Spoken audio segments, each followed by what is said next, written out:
fashion and form together their own worldview. May it be in conformity to your will and your truth. In Jesus' name, amen.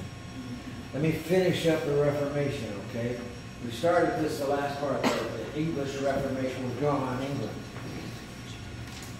Henry VIII, remember, was the younger son of the Tudor family.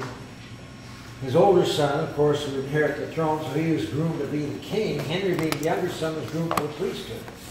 So he studied theology. He was the epitome of the Renaissance man, the well-rounded man. He was an athlete, he was a musician, he was a theologian. In fact, when Martin Luther's 95 Theses began to sweep across Europe, he wrote a pamphlet in defense of Orthodox Catholicism that was so gripping, the Pope named Henry VIII the defender of the faith. But his older brother died. Remember, his older brother had been married off to Catherine of Aragon. Aragon is a portion of Spain. And so when the throne came to him, he thought, well, it's good enough for my brother, it's good enough for me. It was a political marriage anyway. The only thing the queen had to do was to provide an heir for the throne. So he married his older brother's wife, Catherine of Aragon. She about 13 years older than him. She soon got pregnant. Everybody expected, but alas, it was a woman. And everybody knows no woman can rule a country and sit on the throne, so if at first you don't succeed, try again. Named her Mary, and it's fine. Well, she got pregnant again and again and again, but either miscarried or the child died in childbirth, and eventually Henry became convicted that God was cursing his marriage to Catherine of Aragon because Leviticus says that thou shalt not marry thy brother's wife or have relations with her. You will be cursed. And so concluding he was cursed, he applied for a divorce, or literally an annulment with the Pope, would normally have been fine, but the Holy Roman Emperor's troops were outside the Vatican walls. The Holy Roman Emperor just happened to be Catherine of Aragon's nephew.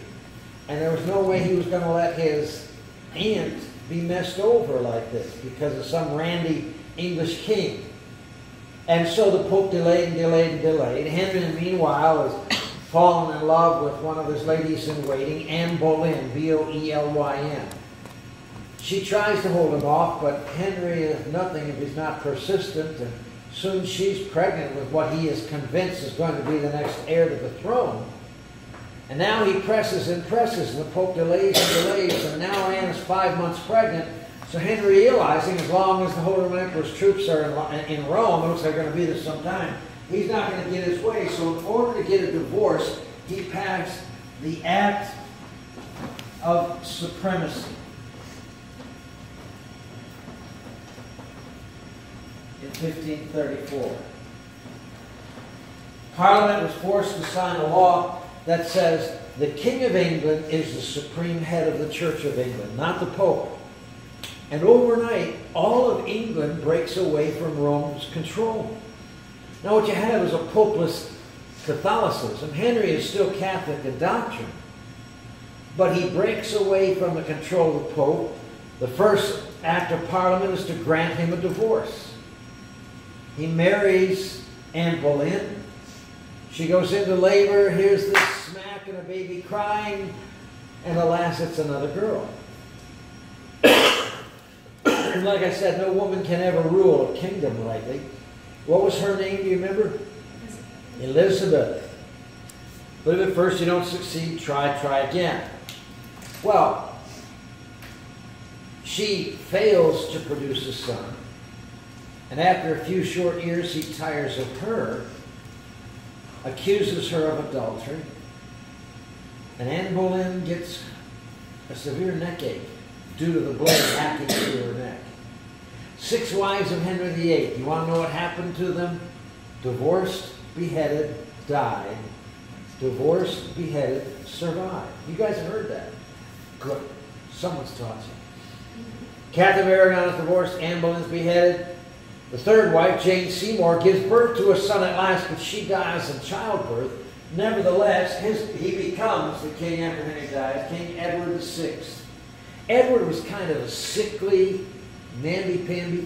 He was raised and tutored by Puritans. And so under Edward VIII, the Church of England becomes more Protestant, more Calvinistic than Henry's popeless Catholicism. But he too soon, after 6 years, dies. So who does that leave in line for the throne? Anyone guess? Who? No, there's an older sister. Mary. Mary, who was raised in a Catholic convent. Fearful of her life, depressed, suspicious of everyone, and to every fiber of her being, Catholic to the core. What Mary tries to do is reverse all the changes that have come about in England. And now she makes Protestantism illegal, only Catholicism. And if you don't change, you get burned at the stake. Mary's nickname is what? Bloody Mary. That's right.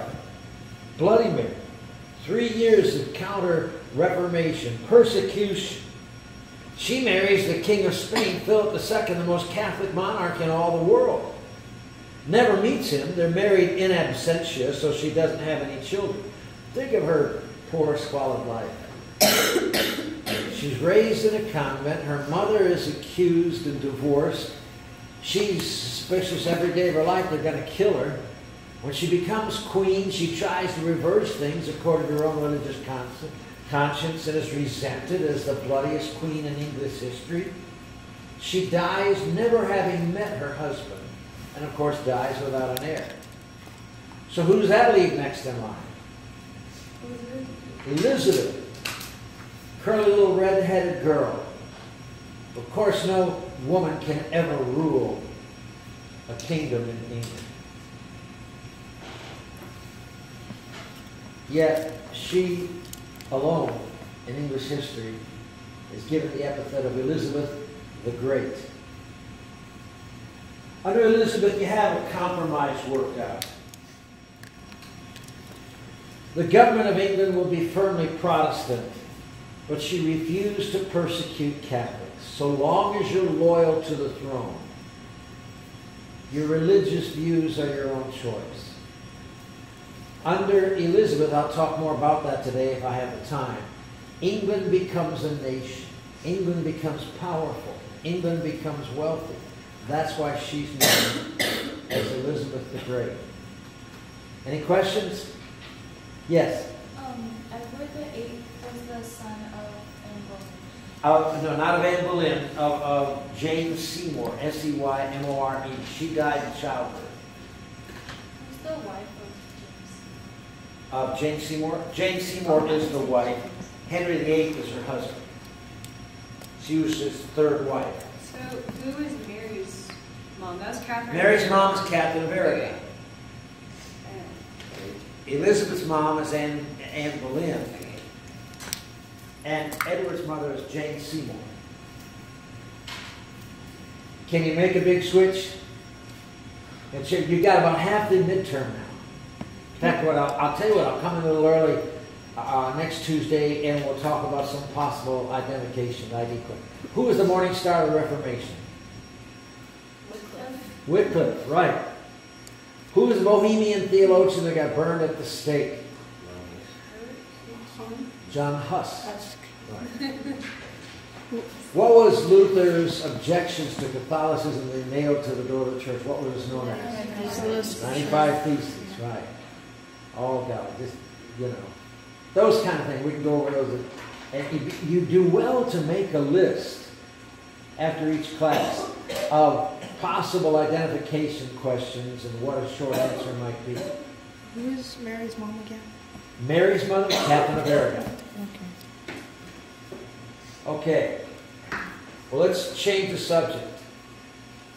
When East meets West, lecture number 4. The big mega question that we've got to deal with this semester. Why has the culture and government of Western Europe predominated over the world for the last 500 years? Why did this used to be called Western civilization, basically the history of Western Europe? We call it world civilization because we try to include the others, but we still, because of my background and my expertise, my interest, focus mostly on Western Europe. this little peninsula of the Asian continent. Why did the culture of Europe, especially Western Europe, predominate over the whole rest of the world? Why haven't we been African? Why didn't the Chinese predominate? Or the Japanese? Or the Indian cultures? You kind of start with the conquering of Alex the Great. Of what? Alexander the Great. Alexander the Great, who was from Greece, although what he finally left was a marriage between Western culture and Oriental culture. It's called Hellenism. Why didn't Western culture predominate? Why did European culture predominate? Some people say because our culture is obviously superior. Well, they can look back and, yeah, we've predominated over the last 500 years, for better or for worse.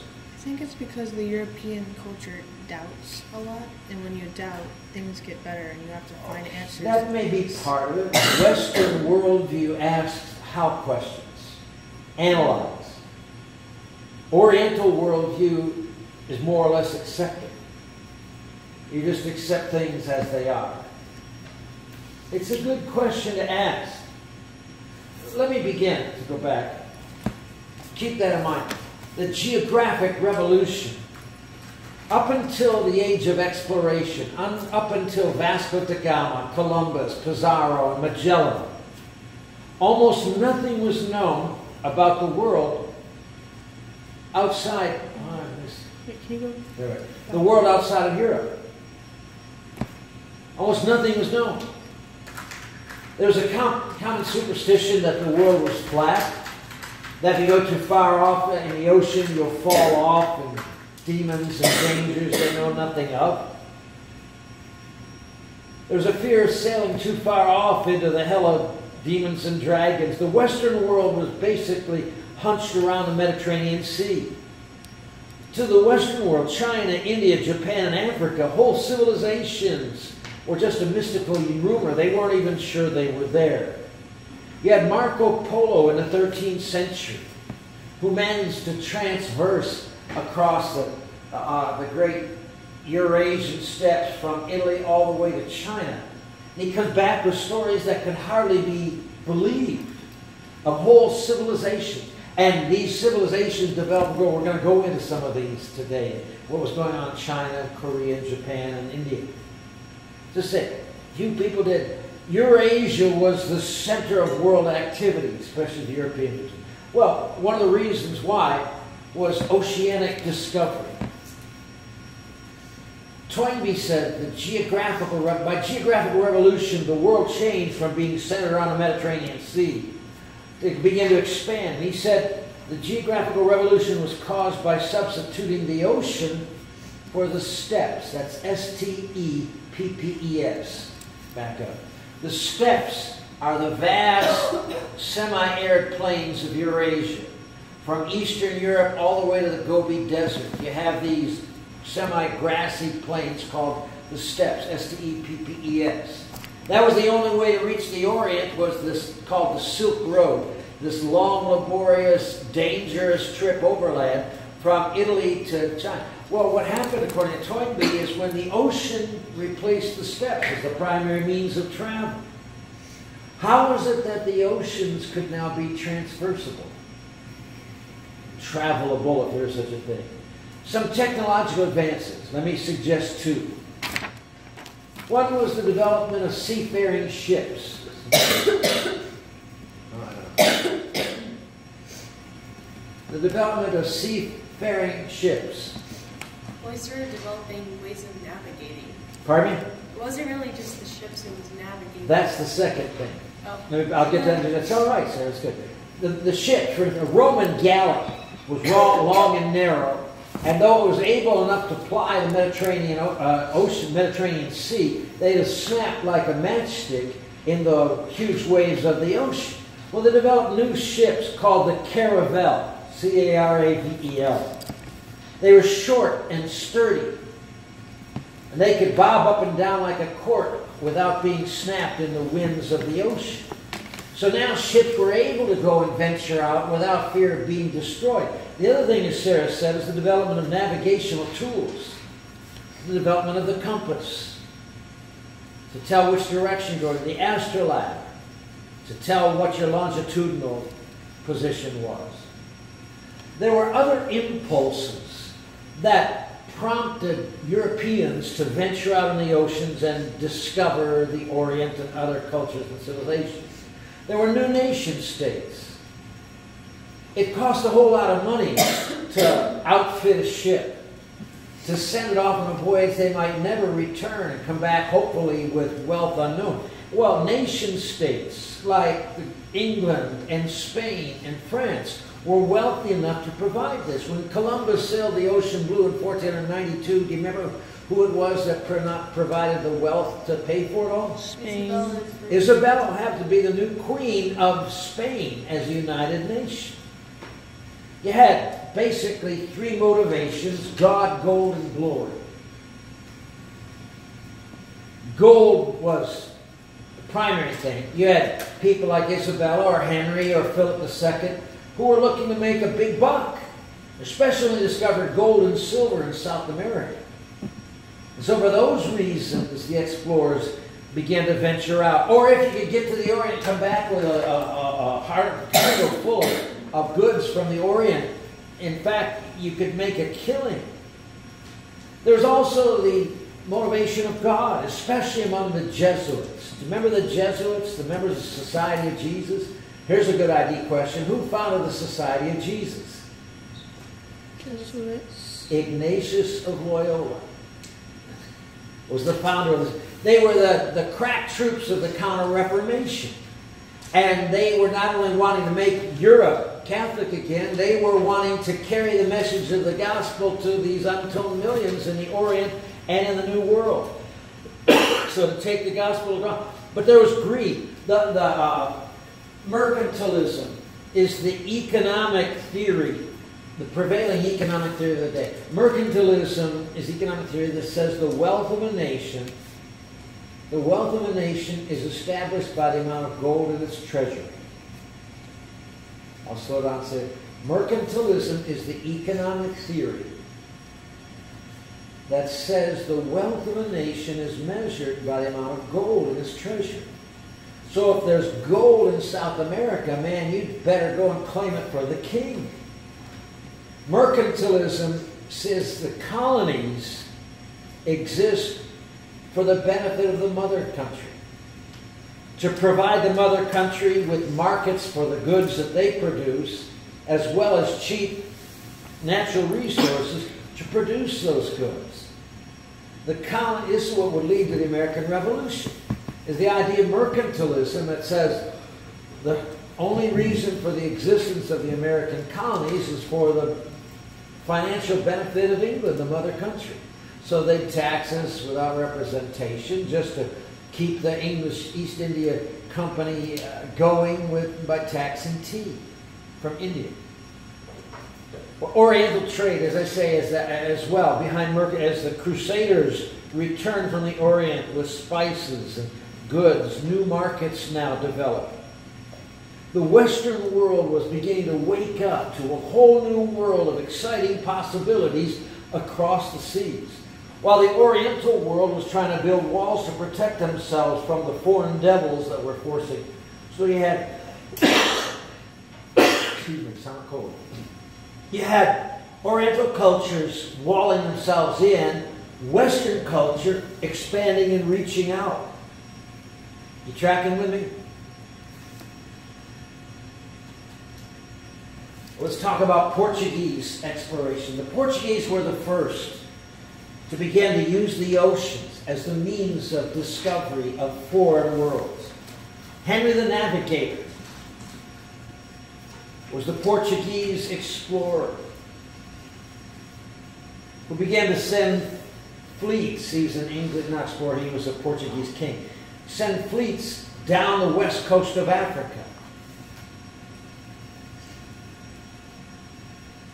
Vasco da Gama was the Portuguese explorer who was the first to sail all the way around the southern coast of Africa to India and back, and lived to tell about it.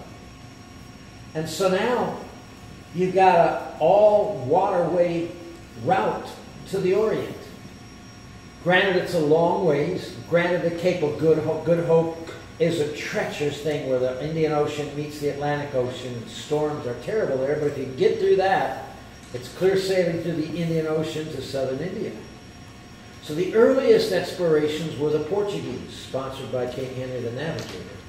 Could you go back over to the slide with Vasco da Gama's name? Pardon me? Could you go back to the previous slide real quick? There you go. Oh, this No, one? yeah, that one. Okay. I'm sorry, did I go through that too fast? Mm-hmm. Just a little. Okay. Slow me down if I get too fast. And so, Henry the Navigator. Is the Portuguese king who sponsored the explorations. The main explorer you need to remember from Portugal was Vasco da Gama. Good ID question. Who was a Portuguese explorer who was the first to sail around the coast of Africa to India? Vasco da Gama. So first around Cape, Around what's that. that Cape called? Cape Cape of Good Hope. Can you repeat that one more time? About what? Vasco da Gama was the first explorer, Portuguese explorer, to sail around the southern coast of Africa to India and back. The result being you've got an all-oceanic travel. You don't have to go across the steppes of Eurasia. You can sail. But it was the Spanish who took the lead soon after. The 16th century. The Spaniards who took the lead in explorations. The first being Columbus. Was Columbus Spanish? No. What was it? Oh gosh. What? Italian? Italian. From Genoa with a G. G-E-N-O-A. From where? From Genoa. Genoa. He was a Genoese sailor convinced, as most of the scholars of the day were, that the world was not flat, it was round. The ancient Greeks believed the world was round. But he proved it. He said if the world is round, he reasoned, there might be a shorter route to India than going all the way around Africa if we head west. If the world is round like a ball, we will soon reach the east, the Orient. Many people believed it, but only Queen Isabella of Spain was willing to put up or shut up. She sponsored it with her money. Unfortunately, Columbus died never having discovered the passage to India.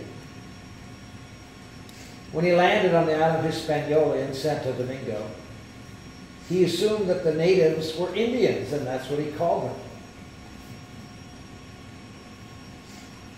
He discovered a new world without ever realizing it. There was no calculation for the Western Hemisphere, what we now call North and South America.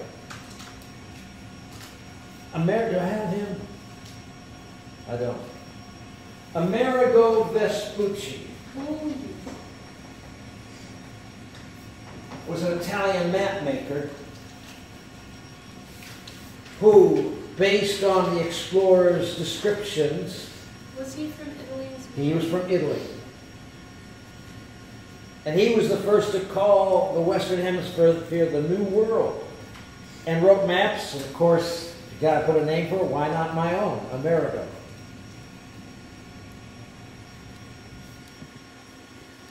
Well, a new world discovered. Once they discovered gold, man, the race was on. The conquistadores,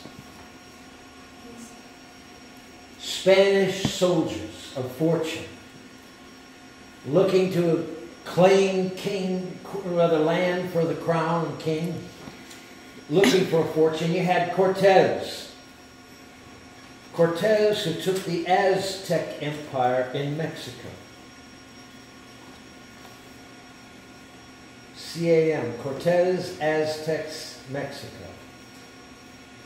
He only had 600 men in 1531 when he conquered the overwhelming Aztec Empire.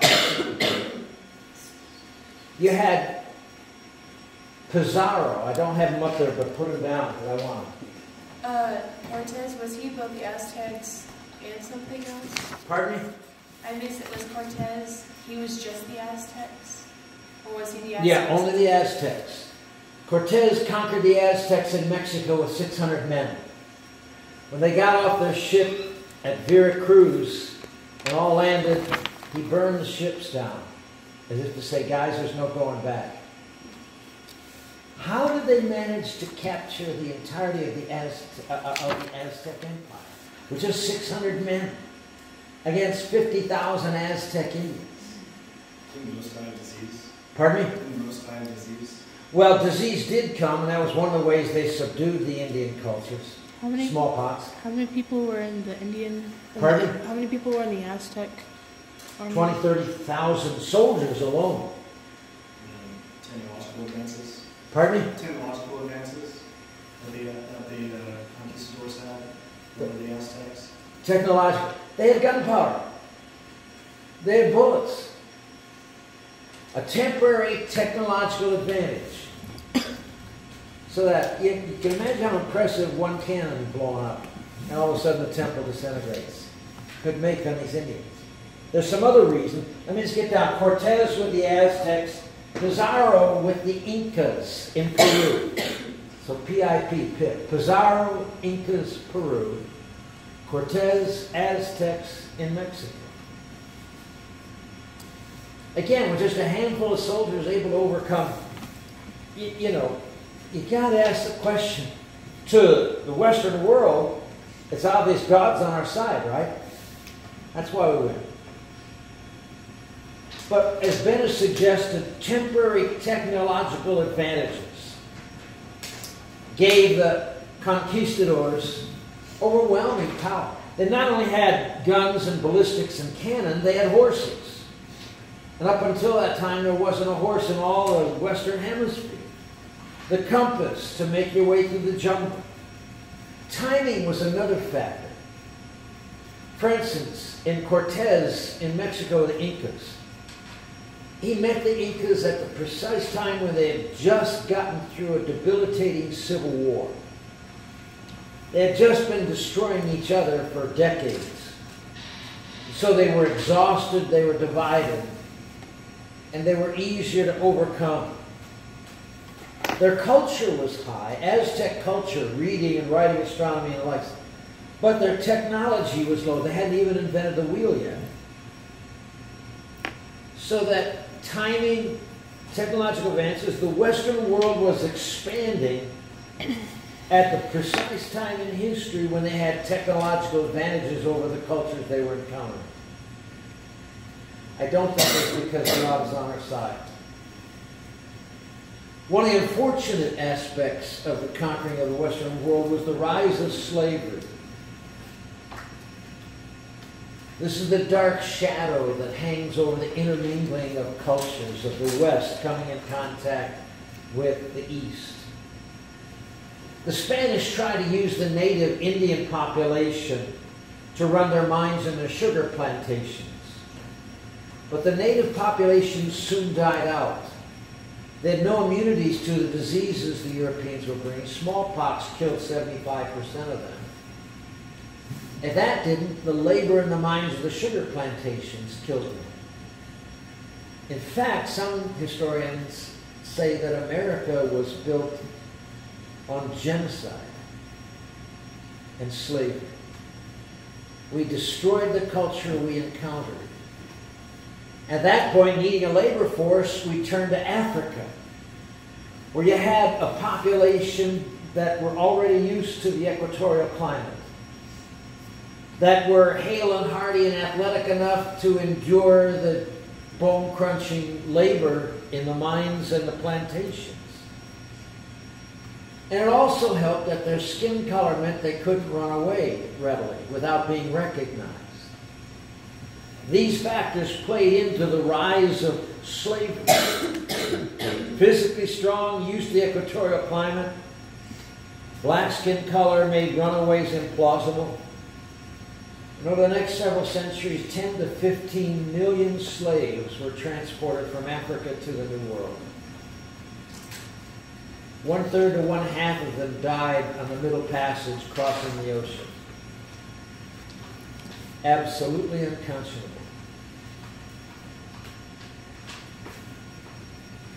I have a book on my shelves at home called America's Unpardonable Sin.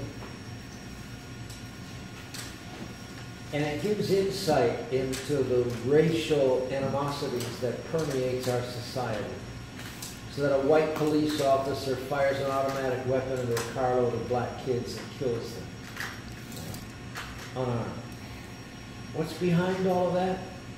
When you consider our nation was built on, first of all, the genocide of the Indian population, and secondly, on slavery of the African slaves we brought over.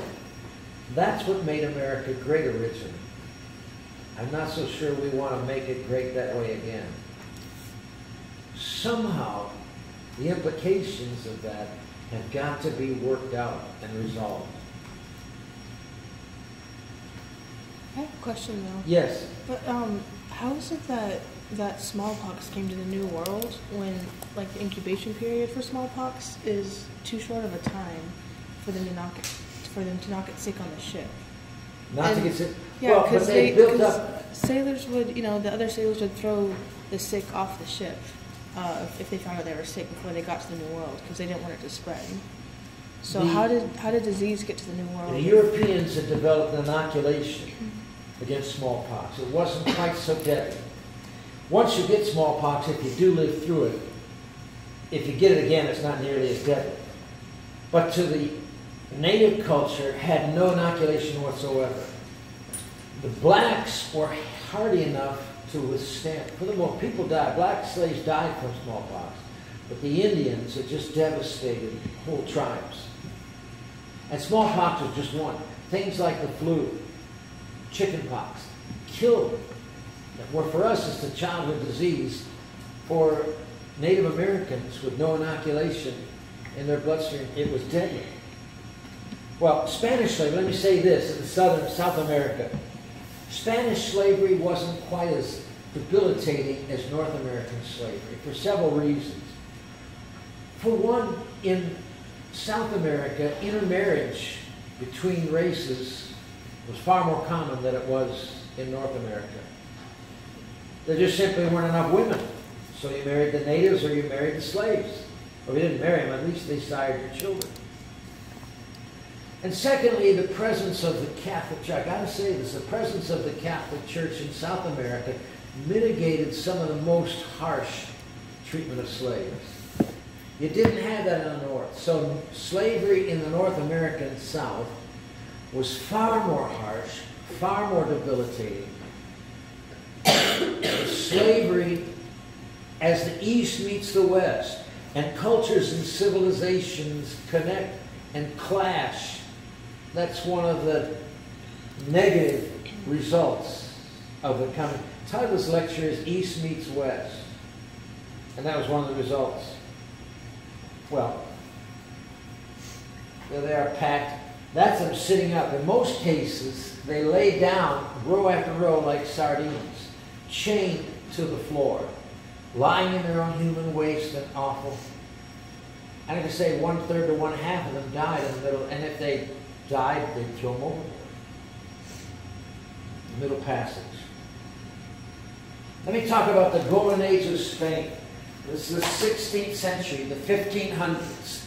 Spain was the richest, most powerful, most expansive empire in the world.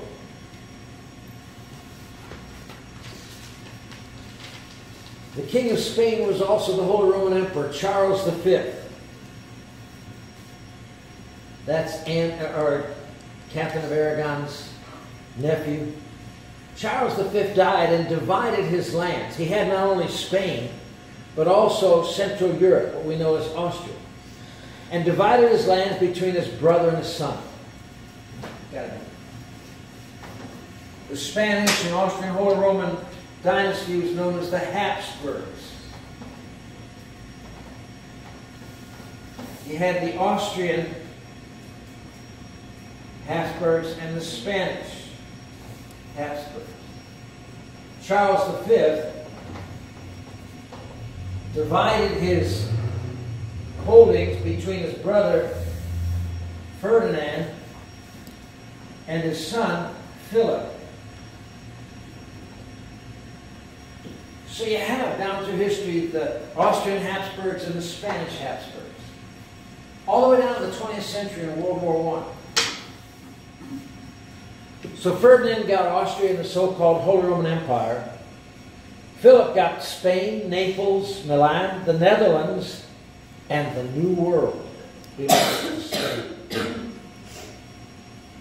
The Spanish Habsburgs and the Austrian Habsburgs. Who's Ferdinand the what? Pardon? Who's Ferdinand what? Like second or first? Just Ferdinand Habsburg.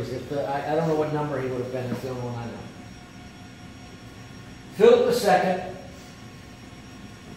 for 41 years, ruled in Spain. Should have a picture, but I don't think I do.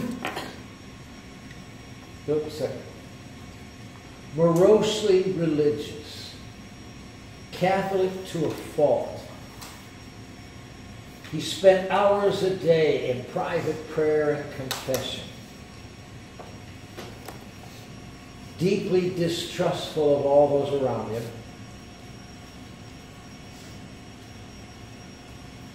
Like a morose, melancholy perfectionist, he insisted on doing all the work himself. If you want a job done right, you do the job itself. Unfortunately, the task was way too much for a single man. Philip II was slow-minded at best, not very brilliant. Somewhat ignorant, certainly bigoted. Under him, the Inquisition flourished. Do you remember the Inquisition? That was the religious trials for heretics in the Counter-Reformation. Philip II wanted to wash the world of the scourge called Protestantism. He was an absolute monarchy. You've heard this old saw, power corrupts, and absolute power corrupts absolutely. He believed wholeheartedly in the divine right of kings, that God had placed him to rule Spain and her empire. But I've got to say this, Philip's Spain in the 16th century was the strongest power in the world, the strongest navy on the ocean, and the richest state in all of Europe because of the gold in the New World. Spanish galley after Spanish galley sailed back to Spain loaded to the gills with gold and silver doubloons from the New World. And if the going philosophy is the wealth of the nation is in direct proportion to the amount of gold in its treasury, nobody compared with Philip II's Spain. But there were seeds of decline. Though it was the richest, wealthiest, most powerful nation, had three problems that would lead to the decline of Spain's gold. Number one, economic problems. The influx of millions upon millions of dollars of gold and silver. What do you figure that did to the economy? Made the value of the dollar decrease. Okay, whatever. Inflation. Yeah. It took more and more money to buy less and less because you had all this gold flooding in. So runaway inflation. Under Philip's rule, prices quadrupled.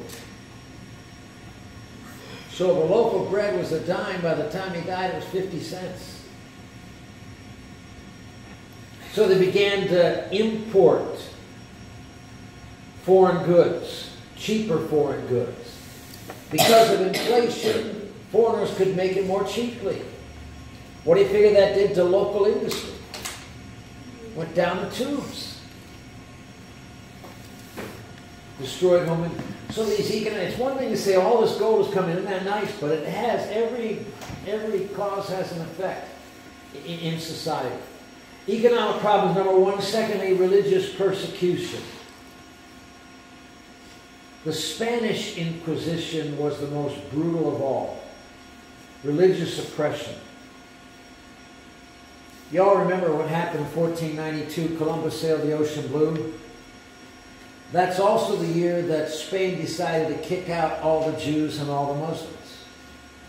Either you convert to Catholicism, or you leave, or we burn you at the stake. What do you figure that effect that would have on the economy?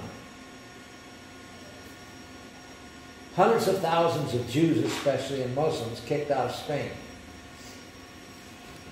Guys, explain. If the Bible says, and it does in the book of Leviticus, that it is a sin to loan money to your brother and charge interest, well, all of us have one time or another need to borrow money. But if the church says it's a sin, where are you going to go to borrow money, even though you may have to pay interest? The Jews. Pardon me? The Jews. The Jews.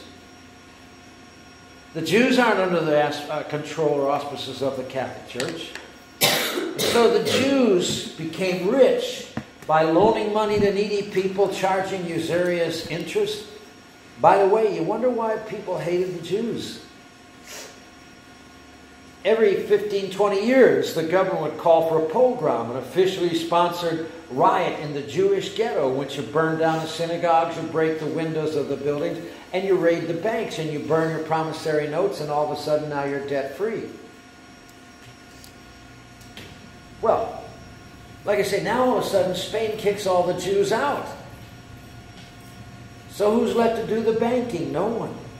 Who's left to do the middle-class jobs that Jews and Muslims would do? The middle class were primarily the Jews and Muslims of Spain. Now they're kicked out by the hundreds of thousands. The economy caved.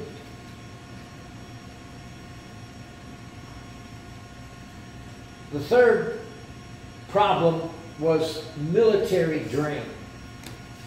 Military problems.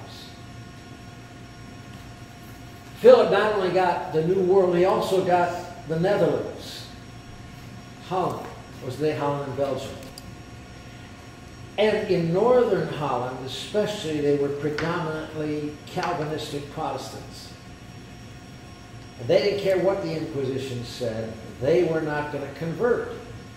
So Philip sent troops to put them down. They were ruthless. They were brutal. Still, the Dutch Calvinists refused to convert. And what happened was the wars in the Netherlands became Spain's Afghanistan. Or you're as old as I am, it was Spain's Vietnam. It was a war they couldn't win.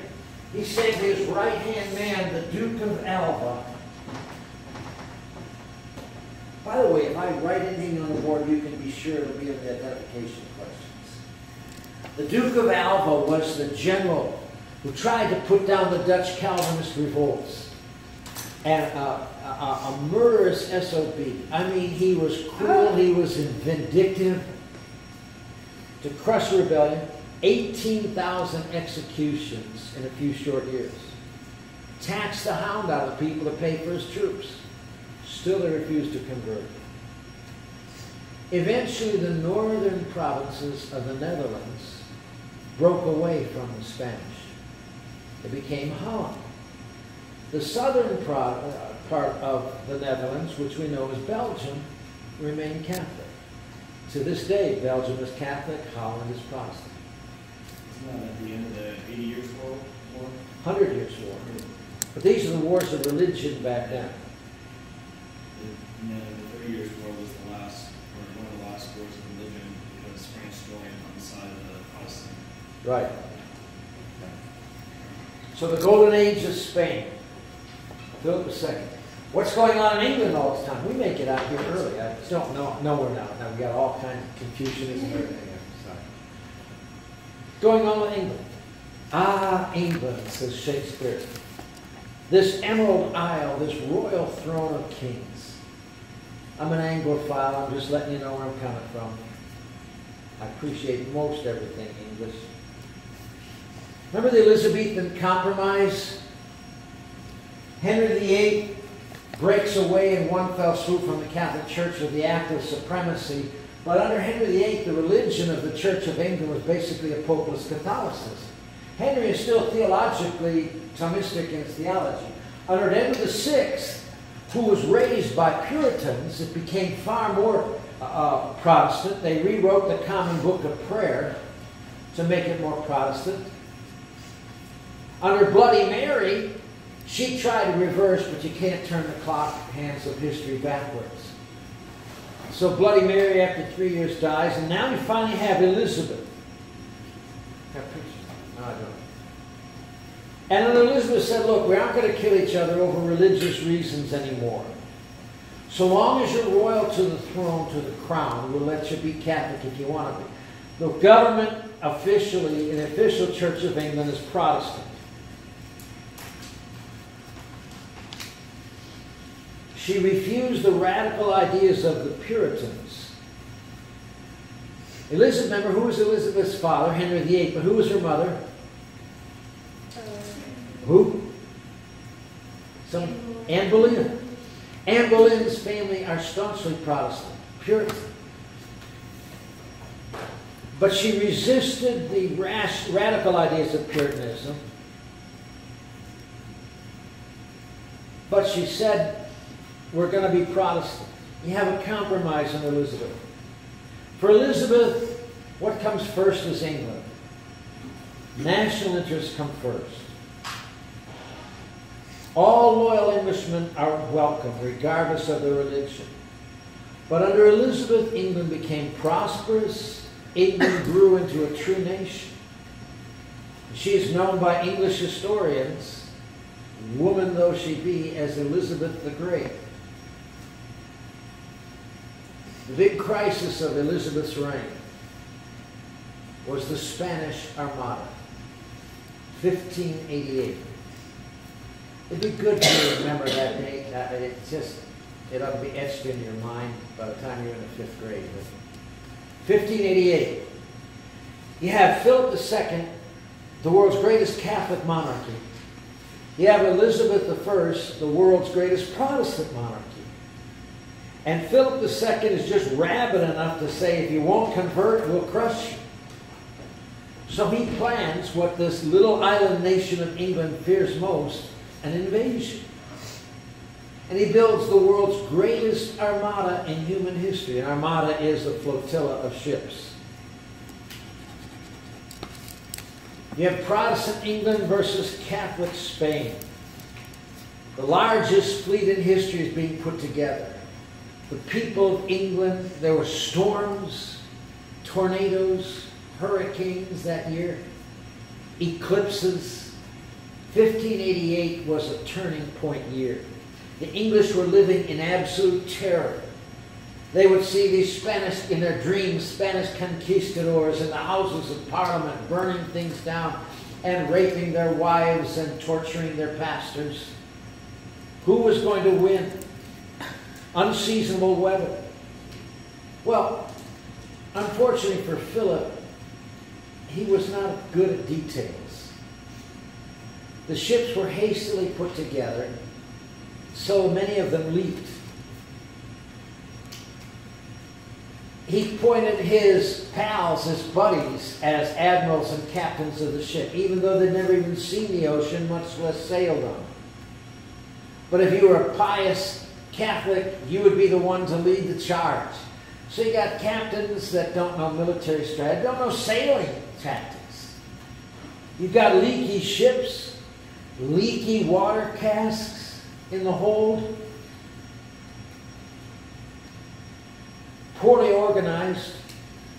As the Spanish Armada sailed northward in the Atlantic Ocean towards the English Channel, adverse winds faced them, and they were so predominant and so adverse. The choice was either turn back, well, you couldn't do that, God would curse us. Move on, so they moved up the English Channel. These huge, great Spanish galleon ships. The English were led by a dude named Sir Francis Drake, and their ships were smaller. Are you with me, Sarah? Yes. Okay. I love Sir Francis Drake. Smaller ships that could cut and maneuver. And you had these huge Spanish galleons being blown about by the gales in the English Channel. And many of them ended up embarked on the sandbars off the coast of Holland, where the English ships cut back and forth and tore them to smithereens. What the wind didn't destroy, the English captains did. A few of the ships managed to sail through the English Channel into the cold North Sea, where the storms are really bad. Many of them ended up shipwrecked on the rocky coast of northern Scotland or Ireland, where the cannibals there ate them. Only a handful of ships ever made it back to Spain. And with the failure of the Spanish Armada, Queen Elizabeth had a coin minted in the English foundries. And on it said this: God blew and England was saved. God provided the storm. It was the obvious conclusion: God is on the side of the Protestants. It's the Protestant win. Pardon me? The Protestant win. Protestants win. You have now the downfall of Philip's Spain. For this and other reasons, it's all downhill from 1588 on. You have Queen Victoria, the greatest monarch in English history. She's the virgin queen, supposedly, so every king and duke and lord in Europe is begging for her hand in marriage, and she's smart enough to lead them all on, but to marry none of them. She plays them against each other, and England emerges after the Spanish Armada as the most powerful, wealthy nation in the world. Do you mean Elizabeth and not Victoria? I do mean Elizabeth. Did I say Victoria? Yes. Not my bad. Got it? Let's go on to this business of East meet West. Let me talk about East Asia, Chinese culture, some geographical factors that you need to know. I've got a book on my shelf back home I read a couple of years ago. History is Geography. No, it's called The Dictatorship of Geography. Your history, your culture is determined by your geography. Well, that makes a strong case. Let me talk about China. China was largely blessed. China had 9,000 miles of coastline. Many good harbors, warm water harbors. Never froze over in the wintertime. It's a tremendous blessing when it comes to international trade. China has the same temperate latitude as the United States. Beijing is roughly about the same latitude as New York City. Shanghai, roughly of New Orleans, Louisiana. Shanghai. Pardon me? Shanghai. Shanghai. Got two Chinese people here. Go ahead, correct me. China was blessed with great rivers that ran east and west. That's so crucial. Africa won't have that. China with the Yalu River, the Yangtze River, the Han River, running east and west as nature's roadways for trade and commerce. The Grand Canal that connected the Yalu River with the Yangtze River was built in 641 AD. So you have natural as well as man-made means of communication. The breadbasket of China, there in the valley of the Yalu River, feeds today 23% of the world's population. It's fertile. Agriculture. And rivers to take the grain and products to the cities on the coast. The primary culture of China is the Han culture, H-A-N, or Han. And the Huns comprise 90% of the population of China. What a tremendous advantage that is, that one culture, religion, political ideas, nationality, whatever have you, is 90% of the population of the most populous country in the world. Tremendously important. So you have a natural homogeneity of the cultures, a cultural cohesion. And the worldview of Confucianism, which I'll get to in a few minutes, united them all. So their borders are relatively secure, although the Mongolians would invade periodically, but usually be sucked up and subsumed by the Chinese culture. They were protected. They were settled. You had dynasties that lasted not for decades, but for centuries in China. In India, on the other hand, you have another huge land mass, like China, and a huge population, the second most populous culture in the world. But unlike China, India lacks a single cultural predominance. It's a polyglot of cultures, religions, and languages, and cultures. And India was far more open to invasions by Persians, by the Greeks under Alexander. What about the mountains? Pardon me? What about the mountains? There were mountains to the north, but somehow, I need to use my clicker. You had the Himalayas here in the northern part, but here in the lower part there was deserts, but not near as big as the Gobi Desert. And Iranians, Persians could invade, and they did periodically. The mountains protected them from the Chinese, but not from the Euro-Asians. In India, you have the religious split of Hinduism versus Islam. Still today, divides the nation. India has the third largest Muslim population in the world to this day. You know what's the largest number of Muslims? What country? Indonesia. What's number 2?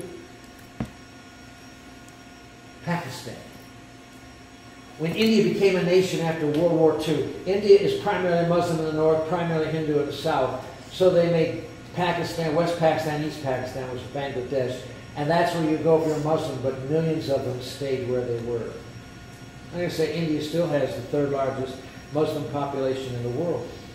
Still relatively undeveloped. China builds more roads in a year back in these days than India did in their whole time, their culture. Question? You know, nowadays, Pardon? Nowadays, China uses 70% of the world's concrete every year. Concrete. You know, to India. But India is building rapidly. In India, China. I'm told, in 25 years will surpass China in population. Be the most popular, because of China's one-child rule. It's no longer. They changed it. But I knew they backed off, but you still don't have families with 6, 8 kids. Yeah, Which is common in it's India. a two-child policy Yeah, nowadays. right. So that's zero population growth. There's also a lot of disease going on in India right now Uh-huh. because they don't have a good sanitary system. They don't really have any sewers, no anything like that. So there's a lot of death over there. Well, let me talk quickly about Japan. We've talked a little bit about China, geography. Japan, geography is everything. Japan is an island nation. So its natural resources would have to be gotten from other countries. So Japan, if it's going to survive, has to be imperialistic. Japan, if it's going to survive, has to be strongly military. And they are. And especially a strong navy. And they have. So you have Japan, an island nation, short on natural resources, a strong military, a shogun empire, a strong navy, and the thing about Japan, isolated. And here's a good word for you to learn. It's a French word.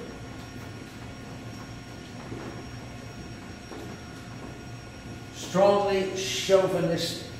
What does chauvinistic mean? Our way is best, our species is best, or in this case, our culture, our nation is best. Have any of you seen the movie, Those Crazy Wealthy Asians? You have, you know? Crazy Rich Asians, right? It's crazy. It's not that good a movie, but...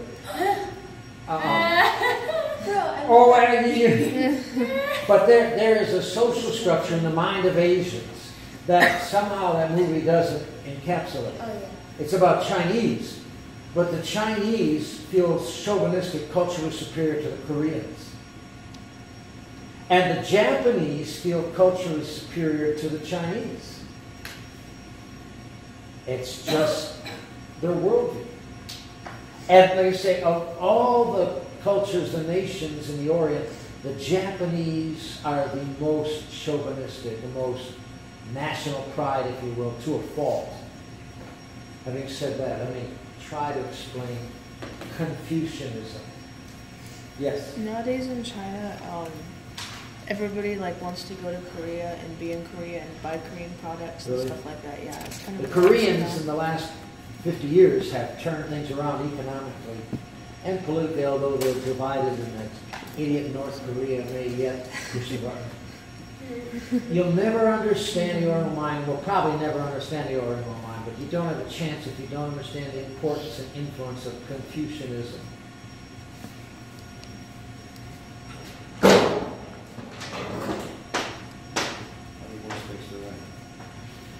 Confucianism is not so much a religion as a philosophy, a worldview, a way of life. What have we got? That epitomizes the Orient. Confucius, let's say roughly 500 years before Christ. You can remember that. Confucius is confusing. Confucius, the times he grew up were times of great social and political unrest in China, which the Chinese, who value peace and stability more than anything, made it difficult times. After his father died, Confucius became impoverished. Hard life growing up. But through hard work and study, Confucius became a consultant, an advisor to the government. He's famous as a teacher, as a scholar, has been venerated but not worshipped down through the centuries. There used to be you guys won't remember this, a mystery show, Charlie Chan, and back in the 40s and 50s. You know. And Charlie Chan was this inscrutable Chinese investigator, and every now a problem come up and he'd say, Confucius say, yada, yada, yada. And he'd quote Confucius. To this day, Confucius say determines our attitudes. His worldview is foundational to Oriental family and community life, to this day. In spite of 50 years now of communist rule in China, the influence of Confucius is far deeper than that of Karl Marx or even Mao Zedong. Confucius says not a religion. He doesn't even address the afterlife. He doesn't even address the issue of gods or the supernatural. Merely what Confucius provides are rules for harmonious life. And Confucius' philosophy is basically relational, how to get along in society. There is no real life apart from social relationships. So,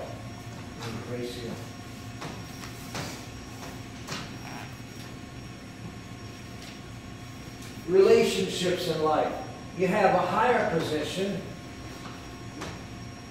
You have the virtue it requires. You have the virtue that's required of a lower relationship.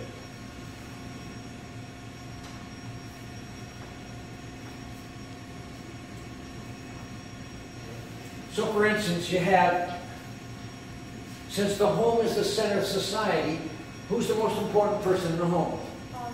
Father. Dad. He's the higher relationship. Who then is the lower relationship that counts? Mother. The son. Women don't really count, but that's another story, okay? The important virtue for a father, to be a good father, is kindness. The important virtue for a son is respect, family piety. Okay? And that's your responsibility, and that's how the two relate to one another. The father is kind to the children are respectful and obedient to the father. And if you want to live harmonious and happy, Confucius say, if you're a father, be kind. If you're a son, be obedient. That's how you get along in life. You have, for instance, in the home, an older brother. And in conversation, a younger brother. The predominant virtue for an older brother is to be gentle. The common response for a younger brother is to be humble. So if you're a younger brother, don't ever forget, bless you, that fact. And don't ever let it stop you from being humble in your relationship. You're just the younger brother. If you happen to be lucky enough to be an older brother, be gentle with your siblings. And you'll have harmony in the home. In the family, you have a husband. The subsequent lower is a wife, quite obviously. The husband's responsible to the wife is to be right, correct. The responsibility of the wife is to obey. That sounds familiar.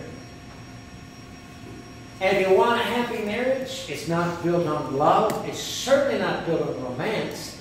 Even the West, romance wasn't an issue until the late 18th century. Nobody ever married for love. How stupid is that? By the way, how are we doing? Love being the basis for marriage. What's our divorce rate? 50%? Question, Christy? Well, it wasn't a question. I was just going to say that some of the characters nowadays in Chinese come from Confucius ideology. Many of the characters in their language come from Confucius. Like the character for good. Pardon me? Like the character for good. Yes. That comes from Confucius ideology because it has the female radical and then the male radical, and together they're Hao, which is good. In society, you have a ruler. And in the other distinction, you have a subject. If society is to be harmonious, the ruler must be benevolent, kind. The subject must be loyal, Confucius said. And that's how the various elements in society respond and relate to. And there's Confucian rules for every relationship in society. Religious practices are important. Whoever you worship, however you worship, that's up to you and your family. Worship your ancestors because family, home, is the most critical thing. So the values of Confucianism are submission to authority, propriety in relationships, and thirdly, stability in society.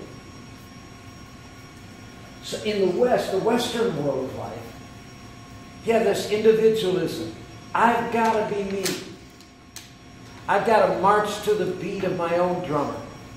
I've got to do my own thing. As opposed to the Orient, I have no meaning whatsoever except in relationship to community as a whole. Western individual versus Oriental submission. But what it produced was a stable society. Yes? What are the three values in Confucianism? Three values. Submission to authority. Okay. Propriety in relationships. Doing the right thing just because you're told. And then stability. Structure. And then it was Western... Western individualism. Every man for himself. As opposed to Oriental community. If it's not good for the community, it's not good. What are the three things? Like, is it like the three views of Confucius? Pardon me? These are the three values, if you will. I guess I'm talking about. The ultimate value. There's so much more to come to. I'm just scratching the surface here. So, submission to authority, propriety in relations, stability. Western individualism versus Oriental community.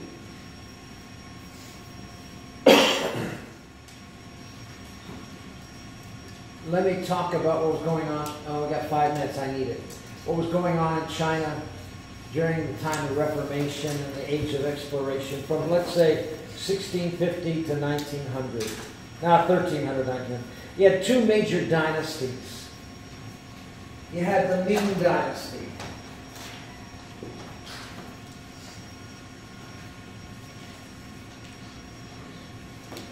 (1368 to 1614). 1368 to what? 1644. This is the time when the Great Wall of China was built. 1614 or 1644? Oh, it's on that. Okay. The Great Wall of China was built to keep the Mongolians out. Of course it didn't keep the Mongolians out. Within the first 25 years, the Mongolians breached the wall. You know how they did it? They bribed the gatekeeper. The wall's only as good as the gatekeeper. But can you see what kind of an attitude would go to such lengths to build a wall to keep the outside out? It is internal. It is looking for stability, peace, protection. The longest period of stable government in Chinese history was the Ming Dynasty. You have then what looks like the Qing Dynasty, but I'm told it's pronounced Qing. During this time, the Manchus from the north invaded and ruled. But still, Chinese culture went on and just subsumed the Mongolians from the north. Under the Qing Dynasty, you had huge population growth. Due to improvements, new lands were developed, irrigation, croplands were expanded. Food was more plenteous, and thus people lived longer and had more kids that lived. There was little change in government. Society was still governed by a Confucianist worldview.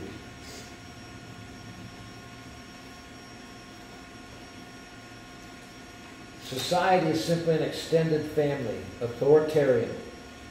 If you're a subject, you obey. If you're a ruler, you deal kindly. Everyone knew their role in society. Everyone kept their role in society. No one tried to expand outside of their role in society. And the government was run by a group of educated middle-class officials known as mandarins.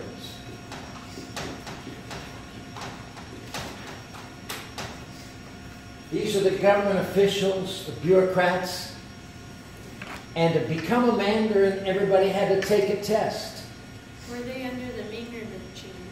Of the Qing. Okay. Good question. The government were run by a bureaucracy of mandarins who were determined by how well they did on the test. You got promotions by how well you did the test. It's called a meritocracy.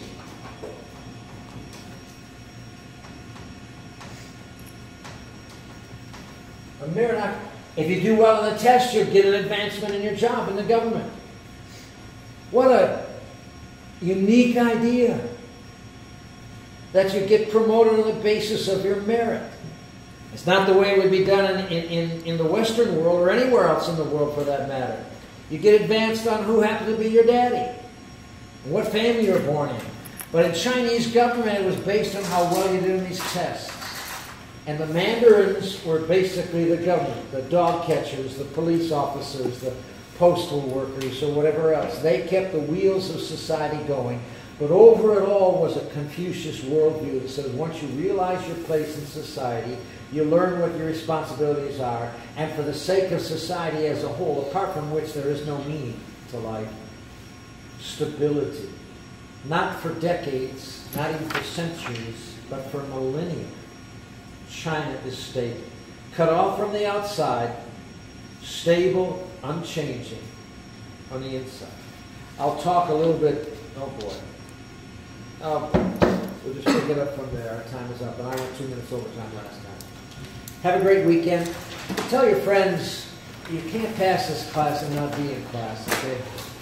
Father, we thank you for this hour. If I said anything that's not of you, give us sweet forgetfulness. Bless us this weekend as we worship and serve you in Jesus' name. Amen. God bless. Have a great weekend. What was the name?